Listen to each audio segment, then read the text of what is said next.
y a beaucoup de travail à faire sur soi pour accepter le rejet, tu vois. Et à ce sujet, j'ai une super anecdote de David Laroche qui dit que il allait à une conférence parce qu'il voulait interviewer Bernard Tapie. Donc, il était allé assister à un spectacle et son objectif, c'était d'obtenir une interview. Et du coup, il raconte qu'il a mis plein de stratagèmes en place pendant toute la soirée pour obtenir une interview de lui.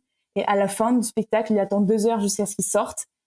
Et quand il voit Bernard Tapie, il l'attrape par l'épaule et il lui demande une interview, il lui donne une lettre où il lui demande, et Bernard Tapie lui dit non.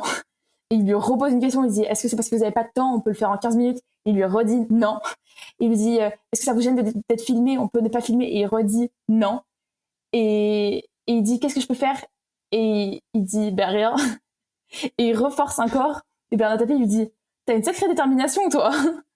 Et au final, il rentre dans la voiture et il raconte que du coup, c'était hyper frustrant comme moment parce que on parlait des émotions. Là, tu prends des rejets en masse, mais que cette audace qu'il a développée en faisant cet exercice d'aller parler aux autres, même si c'est hyper intimidant et que t'as juste envie de te refermer dans dans ta grotte et de plus parler à personne après parce que tu te sens un peu comme une merde, mais au final, c'est à force de faire des trucs comme ça que lui est devenu hyper à l'aise socialement, tu vois.